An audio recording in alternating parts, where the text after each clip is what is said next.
Hello guys, welcome back to another reaction video. In this video, we are gonna react to a new video uploaded by Prashant Dhawan sir on Study IQ IAS channel. The new war started in Syria and Russia has started bombing Aleppo, a city. बढ़िया कि मैं हूँ प्रशांत धवन। मैंने कभी भी किसी US president के आखिरी कुछ हफ्तों में इतनी सारी वॉर्स, इतनी सारी कॉन्फ्लिक्ट शुरू होती हुई नहीं देखी जितने जो बाइडेन के आखिरी कुछ हफ्तों में हम लोग देख रहे हैं।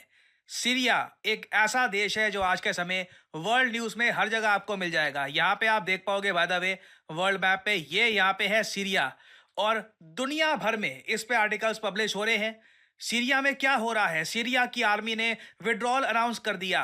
रशिया ने अलेप्पो, जो सीरिया का शहर है अलेप्पो, इस पर बॉम्बिंग करनी स्टार्ट कर दी है। इजराइल को समझ नहीं आ रहा कि क्या करे, किसका साथ दे।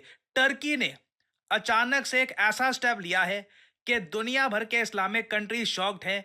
दुनिया एक्सपेक्ट कर रही थी कि टर्की एक्शन लेगा इजराइल के अगेंस्ट, मगर टर्की आज के समय खुल के सपोर्ट कर रहा है उन ग्रुप्स का जो सीरिया को कब्जाना चाहते हैं। सडनली एक नई कॉन्फ्लिक्ट स्टार्ट हो चुकी है जिसका इम्पैक्ट पूरी दुनिया पर हो सकता है।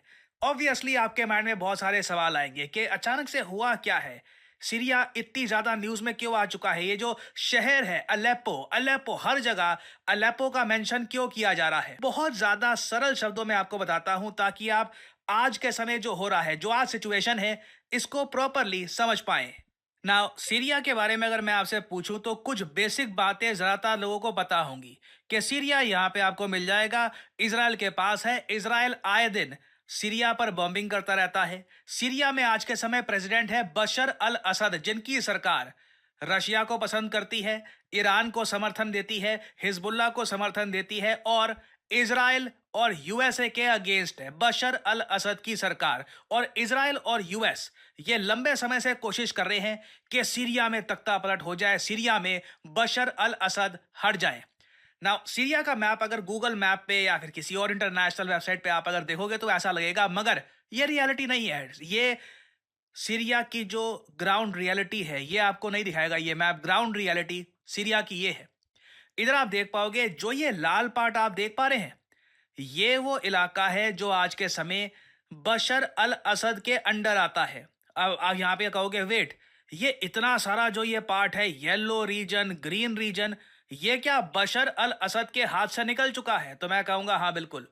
सीरिया एक ऐसा देश है जो कभी भी टूट के बिखर सकता है। ऑलरेडी आप कह सकते हैं टूटा हुआ है और पश्चिमी देश वेट कर रहे हैं कि कब सीरिया, ये बड़ा देश, बस टूट जाए और उसमें से कई कंट्रीज निकलेंगे। कुछ कंट्रीज प्रो यूएस होंगे, प्रो टर्की होंगे, कुछ प्रो ईरान होंगे। और अभी रिसेंटली क्या हुआ है ना, एक बार जो ये मैप है ना, इसमें मैं चाहता हूं जो मेन पार्टीज हैं ये समझ लो। जो ये येलो वाला पार्ट है ना, ये तो हो गया autonomous administration of north and eastern Syria. इन लोगों ने अलग से ये एरिया कब्जा रखा है और ये कहते हैं कि ये अलग से अपना एक देश बनाएंगे यहाँ पर, ठीक है। फिर जो ग्रीन पार्ट है ऊपर, ये है सीरिया इंटरिम गवर्नमेंट का, ये अलग लोग हैं। ये जो भी लाल के अलावा जो भी आपको कलर दिख रहे हैं ना, ये सारी वो पार्टियां हैं जो इस आदमी बशर अल असद को हटाना चाहती हैं और चाहती हैं कि यहाँ पे इनकी खुद की सरकार बन जाए जो ऑब्वियसली प्रो यूएस होगी। इस सब में टर्की भी यूएसए का साथ दे रहा है। इसराइल और टर्की सीरिया के मामले में काफी हद तक इकट्ठा आ चुके हैं। वैसे दोनों कंट्रीज के बीच में बहुत सारे डिफरेंसेस हैं, मगर आप खुद सोच लीजिए, टर्की के लिए काफी फायदेमंद होगा अगर ये बहुत बड़ा देश सीरिया टूट के बिखर जाए। टर्की विस्तार कर सकता है, बहुत सारा एरिया सीरिया का टर्की अपने अंडर ले सकता है। और साथ ही साथ सीरिया में कई ग्रुप्स हैं जो टर्की को डिस्टेबलाइज करना चाहते हैं, टर्की उनको भी खत्म कर सकता है। यूएसए के लिए बहुत फायदेमंद होगा कि सीरिया में से ये आदमी बशर अल असद हट जाए, क्योंकि बशर अल असद के बहुत अच्छे रिलेशंस हैं व्लादिमीर पुतिन के साथ। बशर अल असद की सरकार ने पुतिन को सीरिया में, इस इलाके में, मेडिटेरेनियन में बहुत सारे मिलिट्री बेस बनाने की अनुमति दे दी है। और रशिया, मैं आपको बता दूं, सब कुछ करेगा बशर अल असद को बचाने के लिए। जब बराक ओबामा यूएसए के प्रेसिडेंट थे तब अपने कार्यकाल के आखिरी कुछ सालों में ओबामा ने ऑलमोस्ट मन बना ही लिया था कि ये सीरिया को अटैक करेंगे। लास्ट मोमेंट पर रशियन मिलिट्री ने एंट्री ले ली और इन्होंने बशर अल असद की सरकार को गिरने से बचा लिया, नहीं तो यूएस एक बड़ा अटैक करने वाला था सीरिया पर। और उस वक्त बशर अल असद ने ऑन रिकॉर्ड कहा था, यहाँ पे आप देख पाओगे, ये आर्टिकल अल जजीरा का 2017 का है, Syrian President Assad thanked his Russian counterpart Putin for saving his country. Literally मैं आपको बता दूं, यूएसए सीरिया पर इतनी हैवी बॉम्बिंग करता कि इस देश का हाल अफगानिस्तान जैसा हो सकता था। व्लादिमीर पुतिन ने बशर अल असद की सरकार को बचा लिया ना। अब आप समझ पा रहे होगे मेन गेम है कि जो लाल पार्ट है ना मैप में, ये वाला हिस्सा यहाँ पर जो ये लाल हिस्सा है जो आज भी सीरिया की सरकार के पास है, इसे कैसे भी करके यूएस, इजराइल और इवन टर्की कम करना चाहते हैं। नाउ टर्की देखिए सीरिया के इशू को लेकर काफी शांत था, मगर अचानक से जो प्रो टर्की फोर्सेस है, प्राइमरली सीरियन सल्वेशन आर्मी, ये जो सारे आपको ग्रुप दिख रहे हैं ना, ये सीरिया फ्री आर्मी, ये सब बेसिकली यूएस, इजराइल और टर्की की तरफ है।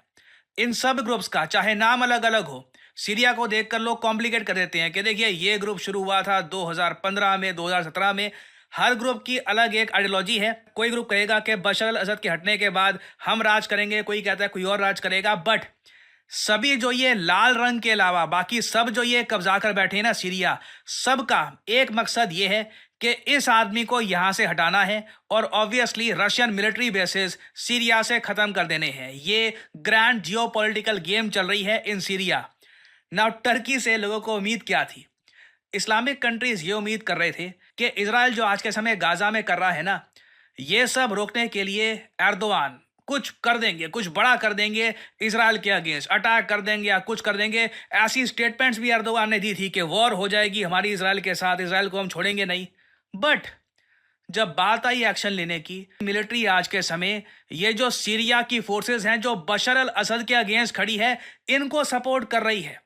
लिटरली टर्की ने यहां पर एक मिलिट्री ऑपरेशन स्टार्ट कर दिया है, क्योंकि सवाल है अलेप्पो का। ये जो इलाका देख रहे हो आप यहां पर, ये जो शहर है, ये है अलेप्पो। एक हिस्टोरिकल सिटी है, एंशिएंट सिटी।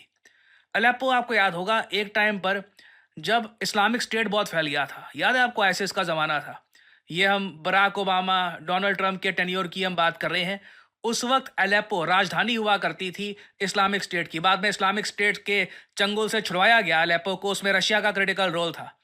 अभी रिसेंटली क्या हुआ है, न्यूज़ ये आ रही है कि टर्की, यूएस, इजराइल बैक्ड जो फोर्सेस हैं, इन्होंने सीरिया की फोर्सेस को हरा दिया है और अलेप्पो इन लोगों ने कब्जा लिया है। अलेप्पो हाथ से निकल चुका है सीरिया के, रशिया के, और रशिया गुस्सा है और इसलिए रशिया ने अब अंधी बॉम्बिंग स्टार्ट कर दी है अलेप्पो की, कि जो भी लोग आज के समय कब्जाना चाहते हैं अलेप्पो को, वो भारी मात्रा में मारे जाएं। और बहुत ज़्यादा डिस्टर्बिंग विजुअल्स आ रहे हैं आज के समय अलेप्पो से। रशियन बॉम्बर्स बस ब्लाइंड कारपेट बॉम्बिंग कर रहे हैं अलेप्पो की। पूरी कोशिश की जा रही है व्लादिमीर पुतिन द्वारा कि अलेप्पो, ये इंपॉर्टेंट स्ट्रैटेजिक शहर जहां पर पानी है, जिसकी स्ट्रैटेजिक लोकेशन बहुत इंपॉर्टेंट है, ये बशर अल असद की सरकार के हाथ से ना निकल जाए। और अभी देखिए जो बाइडेन का मेन टारगेट क्या है, आप समझ सकते हैं। जनवरी 2025 से पहले सीरिया में तख्ता पलट करना। जो आज के समय प्रो यूएस फोर्सेस हैं, जो प्रो टर्किश यहाँ पे ग्रुप्स हैं, जिनको सीरिया काफी बार कहता है ये लोग आतंकवादी हैं, ये लोग आज के समय पूरी कोशिश कर रहे हैं कि दमास्कस जो सीरिया की राजधानी है, वहां पर कहीं से घुस जाए और कुछ तख्ता पलट हो जाए। और जरा सद्दाम हुसैन के साथ हुआ था, या फिर कई और जो कंट्रीज हैं मिडल ईस्ट की, लीबिया में जो हुआ था, वैसा सीरिया में हो जाए, बशर अल असद मारा जाए और सीरिया हमेशा के लिए रशिया के हाथ से निकल जाए। बड़ा जियोपॉलिटिकल बदलाव। नाउ अब यहाँ पे आप पूछोगे क्या ट्रंप ये सब नहीं चाहते? ट्रंप की क्या यहाँ पर सोच है? ट्रंप ने काफी साल पहले ये क्लियर कर दिया था, ये सीरिया में खुद को इन्वॉल्व करना ही नहीं चाहते। बेसिकली अगर कल को ट्रंप पावर में आ जाते हैं, रशिया की पकड़ सीरिया में और ज्यादा स्ट्रांग हो जाएगी। 2019 में ट्रंप ने ये कहा था सीरिया के बारे में। So Syria was lost long ago. It was lost long ago. And besides that, I don't want, we're talking about sand and death. That's what we're talking about. We're not talking about, vast wealth. We're talking about sand and death. तो Trump की देखिए philosophy clear है Syria को लेकर। इन्होंने कहा Syria हाथ से निकल चुका है, रशिया ने अपनी अच्छी पकड़ जमा ली है, अब मैं यूएसए के billions of dollars in groups को फंड करके, ये यहाँ पर है क्या, ट्रंप ने क्या बोला है, सीरिया इज सैंड, रेगिस्तान है और मौत है यहाँ पे, और कुछ नहीं है, सैंड एंड डेथ, और मुझको सीरिया में कुछ अपनी इन्वॉल्वमेंट नहीं रखनी। ये ट्रंप की पॉलिसी थी। ये रशिया को सूट करती है कि ये सारे ग्रुप्स को फंडिंग ना मिले। बाइडेन की ऑब्वियसली पॉलिसी है कि यहाँ पे इनको फंड करते रहो, तख्ता पलट करो, सीरिया भी हमारा होगा। ट्रंप ये मानते हैं मुझे फालतू के खर्चे नहीं करने, बहुत ज़्यादा खर्चे हो चुके हैं यूएसए के, we don't want to get involved here. तो ऑब्वियसली देखो, जनवरी 2025 से पहले बाइडेन कोशिश करेंगे, आखिरी कोशिश के थोड़ा एक बशर अल असद हट जाए यहाँ पर। अगर हो जाता है ये एक बड़ी जीत होगी बाइडेन की, ह्यूमंगस विक्ट्री। तो देखना होगा आने वाले कुछ हफ्तों में क्या होता है। अगेन दिसंबर का महीना, it's going to be really interesting.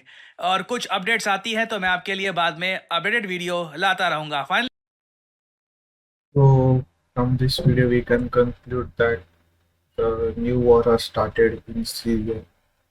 And in latest update, they also capture Al-Bakr city completely by Islamic State and other forces which are backed by Turkey and United States. The map which has been shown in the video, that the red color total area is under right now Syrian government, that is Syrian Arab Republic forces, and the green portion right here is under the Turkish, here and here are under the Turkish occupations, and interim government which is there, and this downward part of Syria is again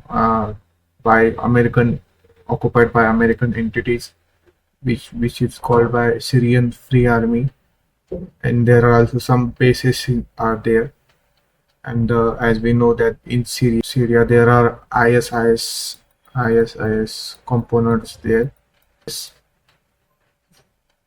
Next, this also is not under the control of a Syrian government, which is also been controlled by a special administration region and or autonomous region for East and North Syria group. You can take notes like which city, where you can conclude that it maps that this portion is under Turkey. This is a special region which is controlled by other.